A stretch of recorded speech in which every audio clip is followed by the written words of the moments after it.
free? I And didn't when catch. we should I didn't catch your question. Huh? study Tanya or Chumash in the morning, or is this a free choice? Did the rebel set it? No. Whenever, whatever schedule works best for you. Yeah,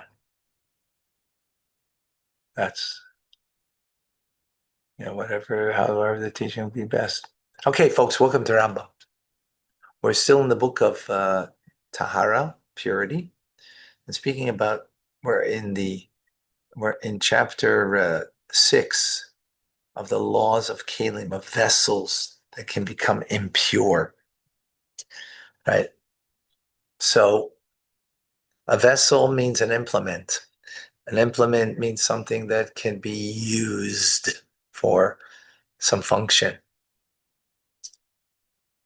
All right, so we went through a lot of details. Let's now continue with more details. Whenever a kli, implement, right, contracted impurity, right? Just a reminder, impurity just means it can't be used for holy purposes. Like you can't take this vessel and bring fruits, the first fruits to the holy temple to be given to the Kohen, to the priest, as an offering to God. You can't do that because it's impure, the vessel, because you're doing that.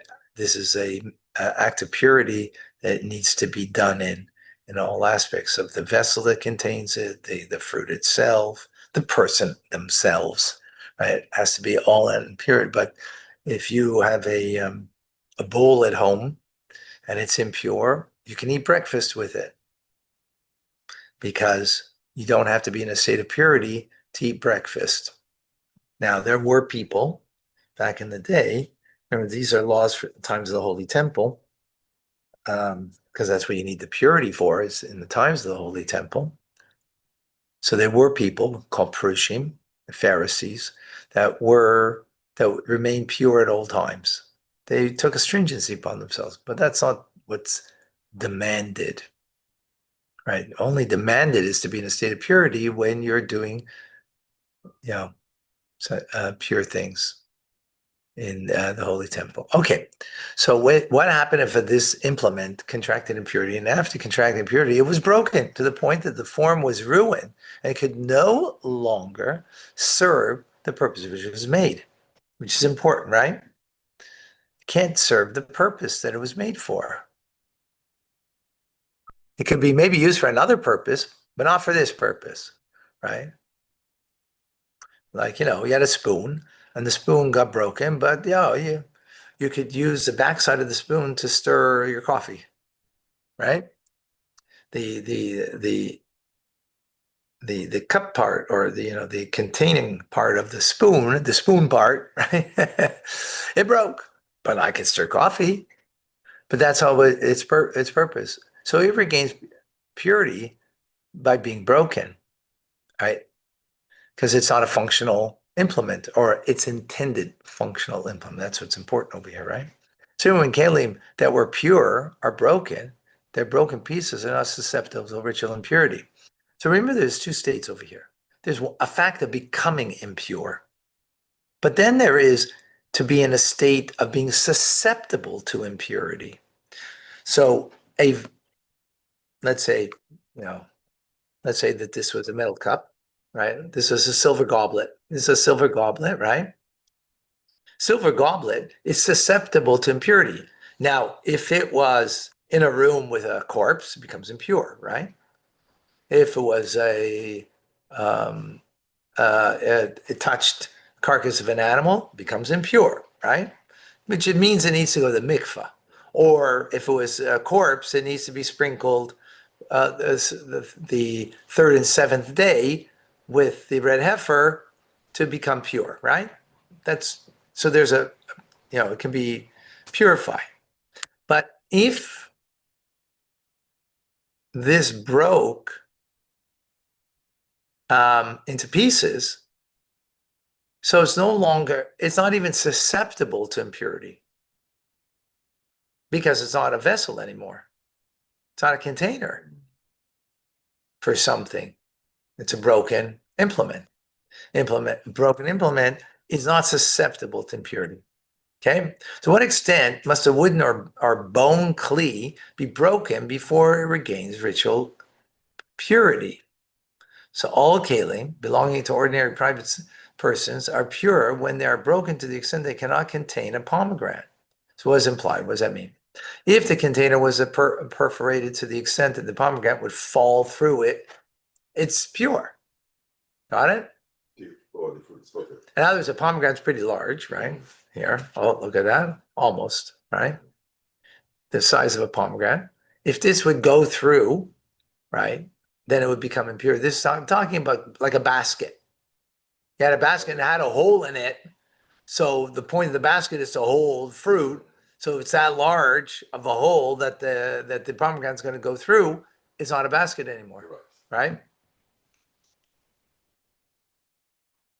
The pomegranate about we're speaking about is an intermediate pomegranate size, like this apple,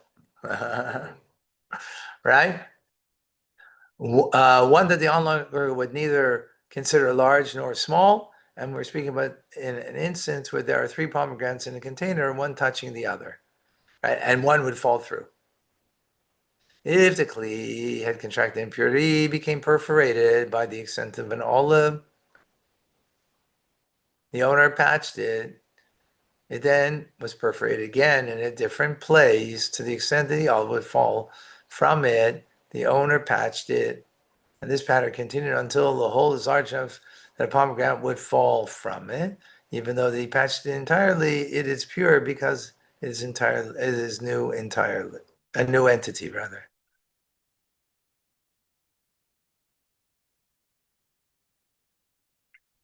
So here I have got this basket, right? And there was a hole, olive size, not pomegranate size, smaller size, right? And I patched it, patch it. So much so that it now becomes like a new, right? Until now there's a hole, large and pomegranate will fall from it, right?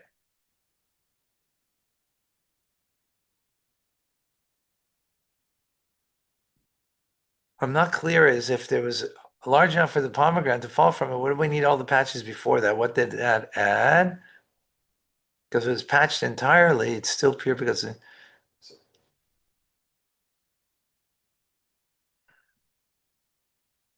means like this. Patch it. Now I patch it so much that it would be large enough for a pomegranate to fall through, but it's patched. The patch made it new. So therefore it is like a new vessel, right? Because it was altogether enough for the size. Okay. Kalim implements that are originally made in a manner that pomegranates would fall from them, meaning a basket, a rope net carrier borne by camels, or trellises for vines, or susceptible to ritual impurity, unless a greater portion is torn.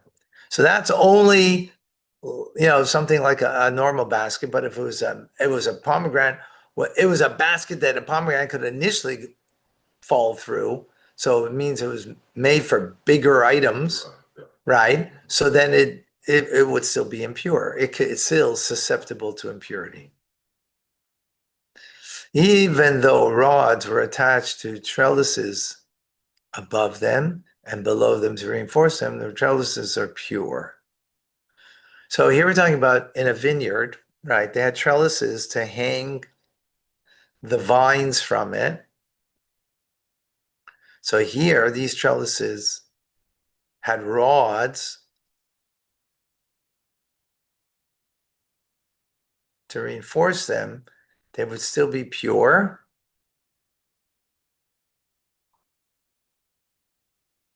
They're not susceptible to impurity because it's not a permanent entity. Even when it's reinforced, there will be limits to its durability.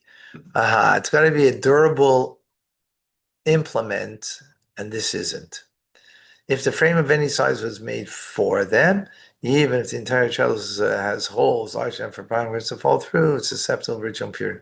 So now if you made a frame, so that's making it more permanent. When you put up a trellis, it's there temporarily, but if you put a frame, that's making it more permanent, and therefore that is a implement the vessel. We learned that idea that it has to be an implement that has a permanence to it, right?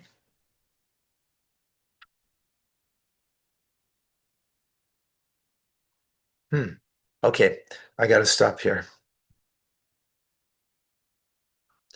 Thank you, folks. Good Shabbat.